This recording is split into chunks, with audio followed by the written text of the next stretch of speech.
Hey guys, it's Heather LaBoss here, and I just wanted to sit down with you and have a one-on-one chat that I've wanted to have for a very long time, but this is a very difficult thing for me to talk about, and so I feel that there's been a lot of things that I've bottled up and I haven't said. If you've been following my channel for a while now, you know that I really do love YouTube so much, and I remember in 2013 specifically, I just became so passionate about what I was doing and I loved it so much, and you can tell in all my videos that I was just super excited to be making content for you guys, and I felt so called and drawn to doing art and like posting videos and stuff like that.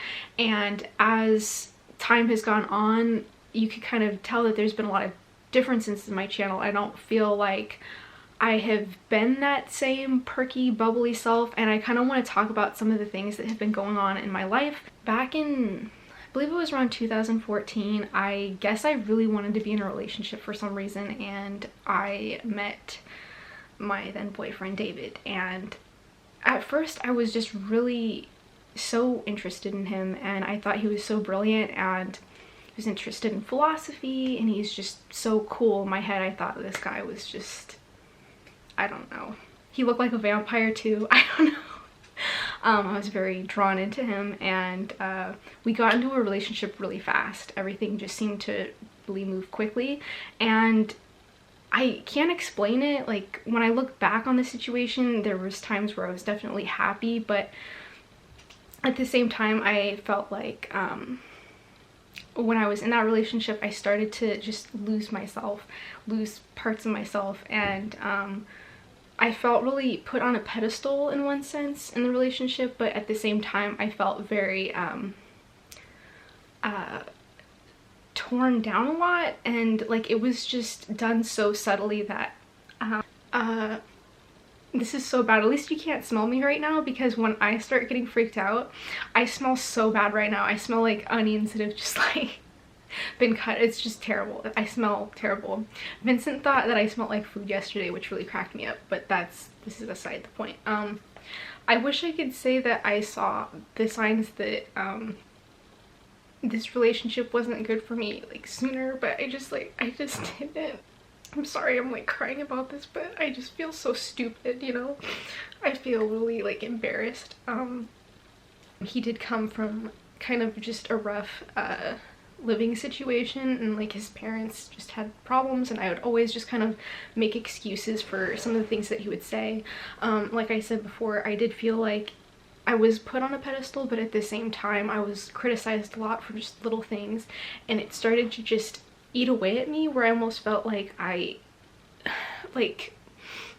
was wrong for whatever I would do, and he always had the right. A lot of this stuff wasn't very overtly said or anything, but I felt wrong. Like something in my spirit felt like it was dying.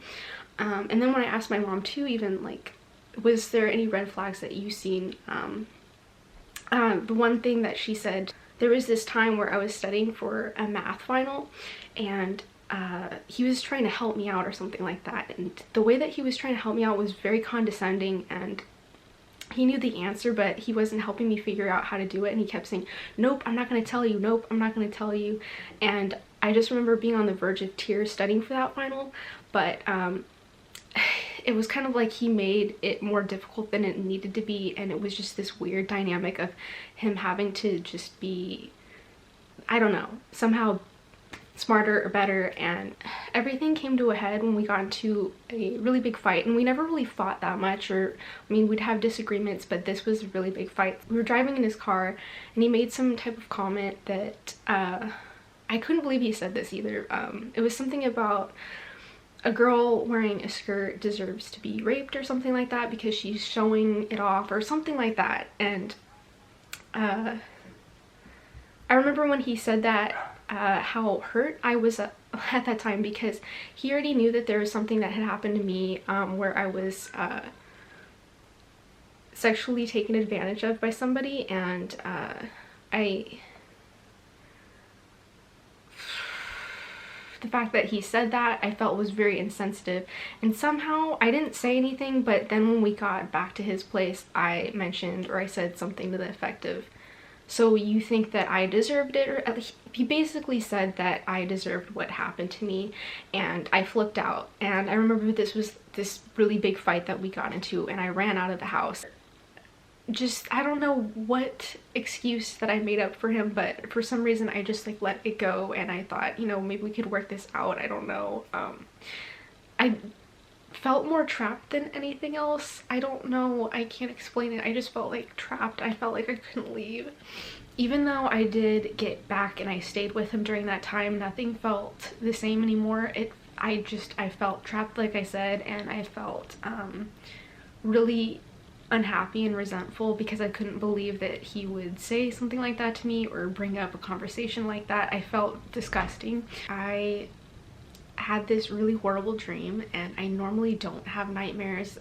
It's not something that happens frequently, but this dream was very unusual, and it was really vivid and fucking terrifying. We both were speaking to each other, and we could read each other's minds. That's what it was. We weren't talking, but we could read each other's minds, and it was evil and satanic. And I know this is so weird. I don't know what this has to do with the story, but we both started saying the same things, and I possessed him somehow in my dream, and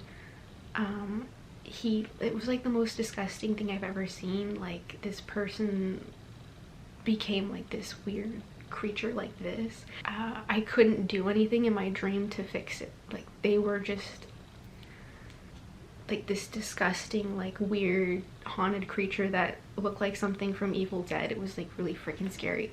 So I had that dream, and I almost feel like it was, I don't know, it felt like it was a warning or something like that. But so here is where I messed up. There was this guy in my math class that I had a huge crush on, and he always made me feel really good. At San Jose State, there was something that I did that was really cool and out of the ordinary. I think it was, I taught a class, and I got to give like a little motivational speech to a group of 5th graders, and it was really fun, and I felt really proud of myself.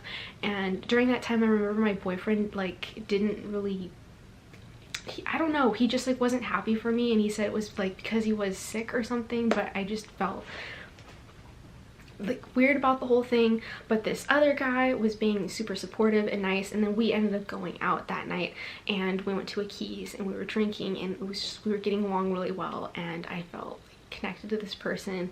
And his friends were gonna come to a Keys, and they ended up going to the wrong freaking Keys, and we ended up all going back to his place, and we kept drinking, and I hooked up with this guy. And like, I feel disgusted with myself, but at the same time I've never felt more free. And I know that sounds terrible because I cheated, but I can't explain it. It almost felt like in that moment I felt good again, and I hadn't felt good in a really long time. I felt trapped, and then I finally felt like free, which is like really messed up because, like, you know, like I fucked up. But the guy that I had a crush on like leaned over to kiss me, and at first I was like, no, I can't, and then I just thought to myself, why not? Like, I don't care anymore. There's something inside me just did not care what I was doing. It just did not care. I had no concern about my boyfriend at the time. I just didn't care. And so I just, you know, it wasn't like, yes, I was drinking, but at the same time I wasn't like unconscious. Like, I knew what I was doing. I knew I did something wrong, but at the same time it felt so liberating. And then when I got home, that's when like I felt so disgusted and guilty with myself. And I remember it was around Thanksgiving, and I couldn't sleep. I couldn't do anything. I felt completely awful, and I told my mom, and I knew I had to tell him. So I told David, you know, I came to his house. At first I spent that week trying not to say anything and just pretending like everything was fine, because I didn't know what to do. And then I ended up telling him, and he was extremely upset, and he just told me, get out, get out, get out. And so I left, and when I was driving home, I felt like so liberated and so free. Like, I felt bad, but at the same time I felt so, like, I can't explain it, just this is it. You did the right thing, like, by telling him, and now, like, your life can move on. That's how I felt. And then as I'm driving, I reached my house. Like, I took the back roads and I was driving really slow, and somehow, like, I just am arriving at my house. I pull up, my mom is like mowing the lawn, and he's there. He like drove and like took the freeway, and like he was there, and it was like seeing a dead body. When I saw his car and I saw him in it, I felt like this like horrible feeling of just like a dread, this just like extreme dread. And he wanted me to get in the car, and he was just like, I made a mistake, like, I want you still, like, and then he asked all these detailed questions. Like, he wanted to know everything that happened. That 2-week period was probably one of the hardest weeks of my life because of like everything that was happening, because he cut himself, and he had sent me pictures, and he said that he wanted to kill himself, and apparently he attempted it. I don't know if he was serious or if he was just trying to make me feel bad. I have no idea, but I felt disgusted because I did not want to stay with this person at all, but I felt like I was just doing it to go through the motions. We ended up going to go see a counselor together, or at least we tried. So we went to my school's counseling. We booked a session with the counselor, but the problem was when we actually got there, they didn't know that it was like a couple session, and you can't do that without the right permissions or something like that. So I ended up going and talking to the counselor, and he waited out in the lobby, and he was going to talk to somebody after I was done. But once I got done with the session and I came out, he said, no, I do not want to see anybody, I don't want to talk to anybody. It was just very, very strange. And we're walking out to just go back to the car because he said, I don't want to talk to anybody today. And as we're walking out and we're walking out of campus, he's just completely berating me, saying like very vile things, like I don't, you're such a effing slut, like I hate you, walking to his car.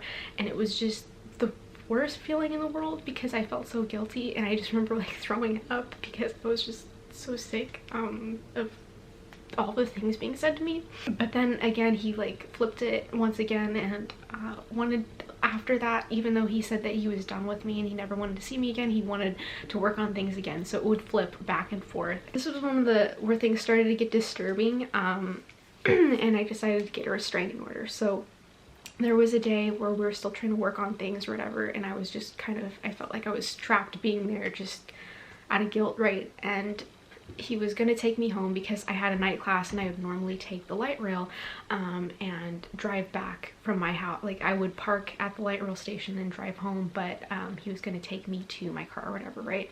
So I got in his car, we're driving, and he said something that still terrifies me today because just thinking about it, something bad could have definitely happened. He told me before that he was interested in these kind of darker things, connecting with dark things in general.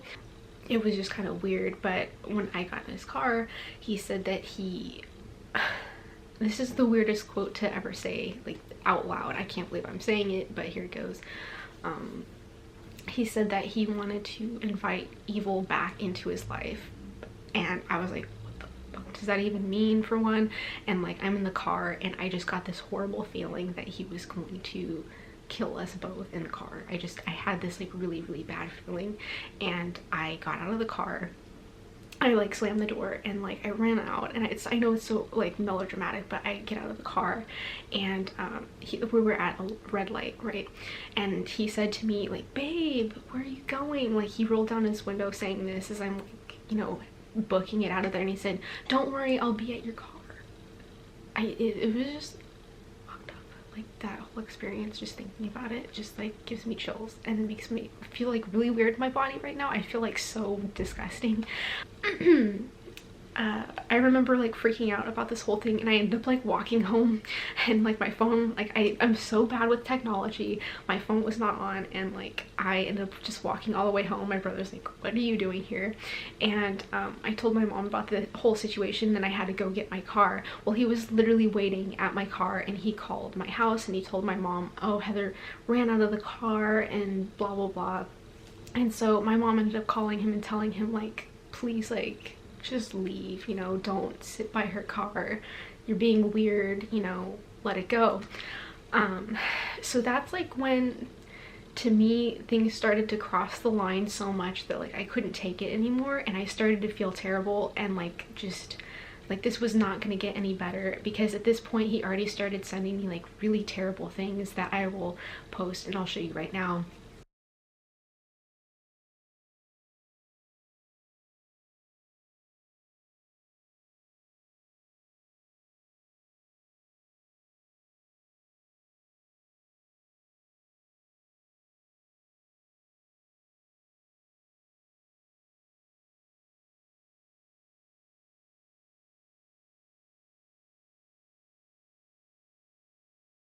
So I'm just gonna show you what happens when you search my ex's name on my email.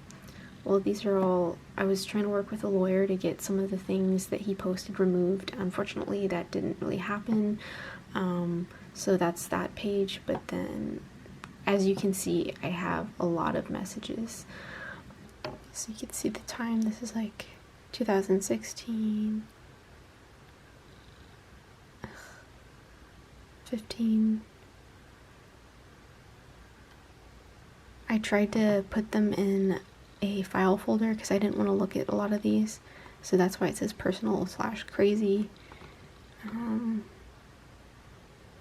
lot of them are very triggering because in a way it's you'll see it's kind of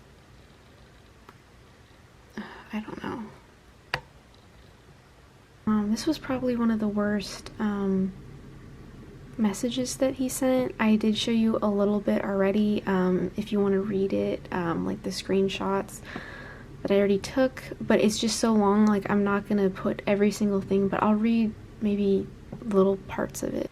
He says that he's gonna kick ass in life, and he's like, oh, really keep up with your YouTube up, I want to watch it disappear, I will laugh so hard when that day comes.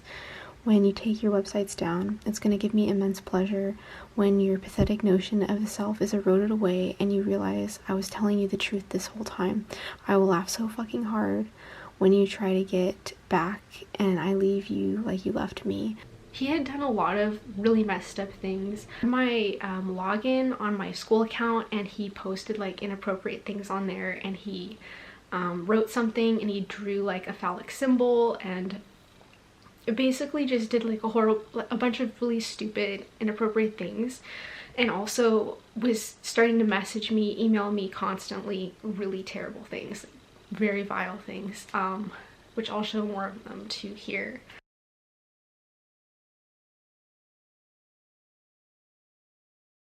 Email, I was also signed up to like adult websites, and not with my content, but just like I kept getting like subscriptions for stuff, and the only other one that I remember was like diapers. Like I did not sign up for, I just kept getting like these random signups for things that I did not sign up for.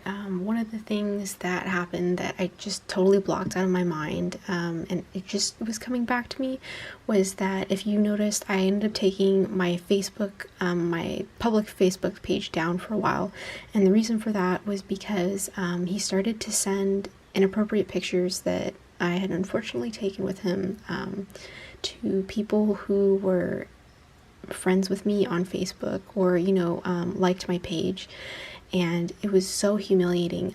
They weren't that bad of pictures, it's not something that was extremely inappropriate, but it was still embarrassing. I think I was in underwear or something like that, and he was writing messages to all these different people. Seeing all these things was very difficult for me because I felt very guilty and I felt like I had caused it, but at the same time like I couldn't stop it, and that's when I decided to get a restraining order. So I went through all these hoops to get this, you know, restraining order and everything. Since that time, and even though I got a restraining order, I have been consistently stalked online and harassed by my ex, and I've received terrible things consistently since I broke up with him.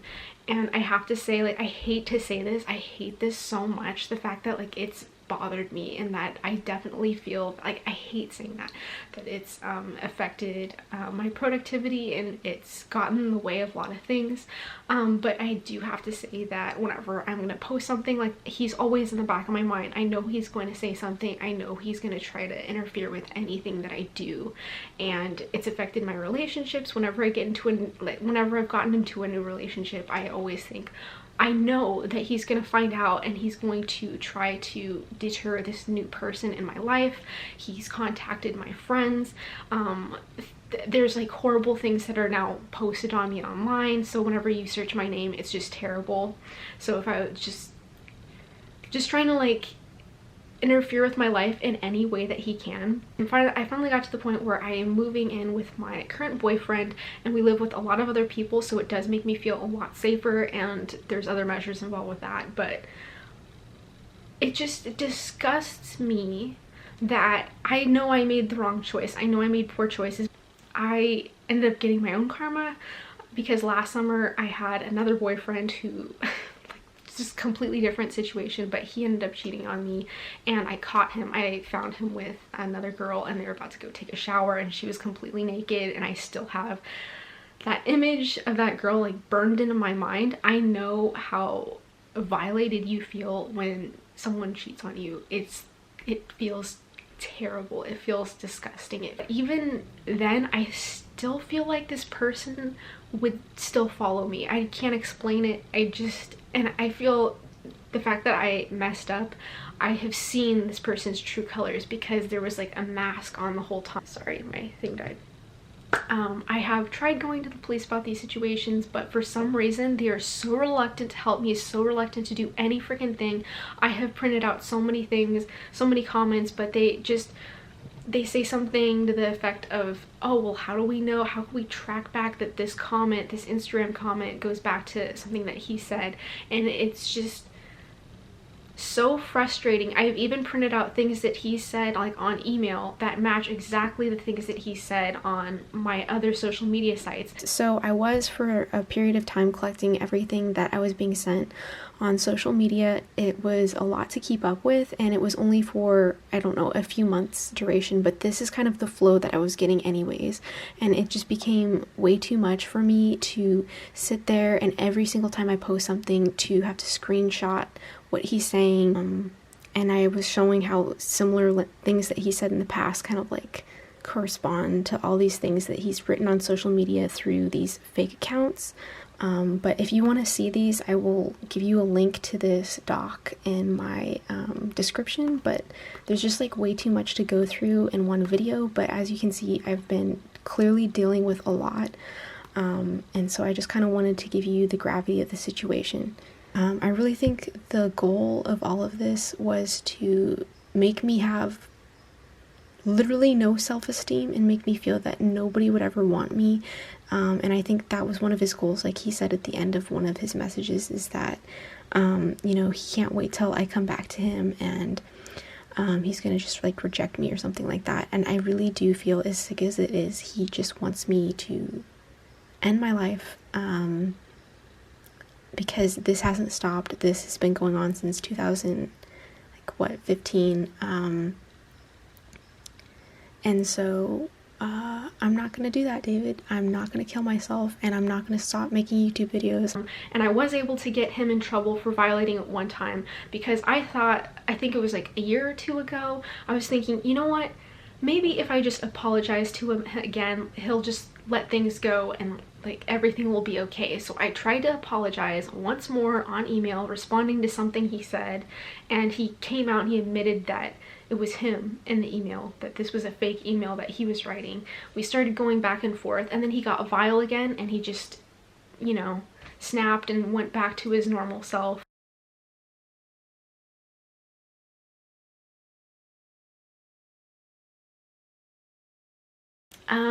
there's nothing that I can do. I've gotten really weird messages. He painted a picture of me one time, just creepy things. And between that and having this horrible best friend that I feel like just is just a user, a freaking horrible person that I let into my life, she could also go to hell. Like, I don't care about her. Between those two people, I felt like I've had so much baggage. I felt so drained for so long, and that is the reason why I just haven't been like 100% myself. And I know a lot of you guys have noticed that, and I just want to just get on here and talk about it because I want to move forward with my life, and I know that this is what I really want to do. I want to do art, I want to post videos, and I want to feel good.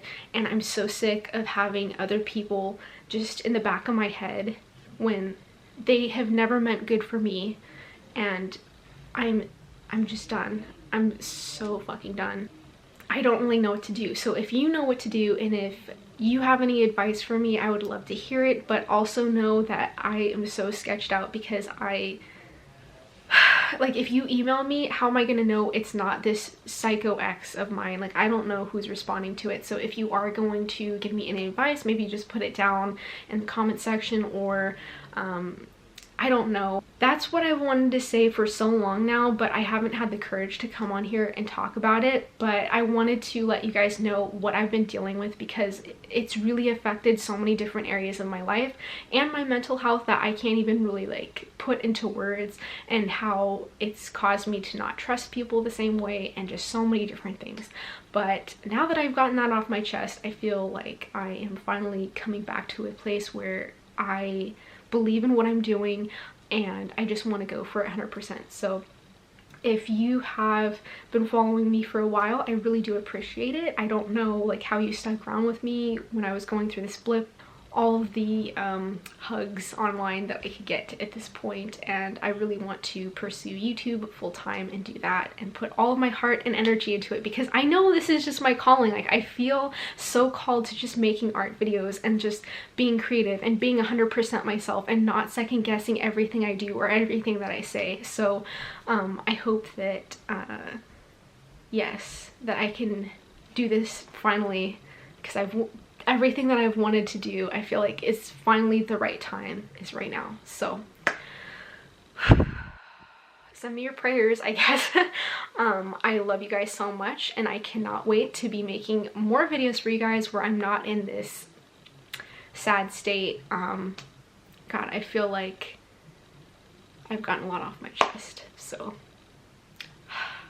I love you guys so much, and I will see you guys in future videos. Sorry if you hear the background, my parents are watching TV. But I love you guys, and I will see you guys later. Mwah.